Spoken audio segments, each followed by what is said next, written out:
Sword obstruction, short hold stick, left hand hooking punch. You're going to step in and attack him right back. So as soon as you see the attack coming, step in, try and block that. Kick, chop, probably not going to be able to reach the chop, just set it out here just in case. He's coming down, it holds him in place. Bridge hand, flip the stick around, you're going to pull, drop your weight. After you've done this, it shouldn't be too hard, and throw him to the ground. Take your stick, spinal tap, switch hands, try to break one of his ankles, switch hands again, take something on the head.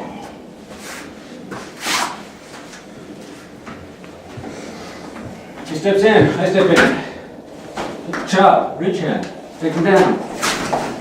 Spinal tap, take an ankle, either one.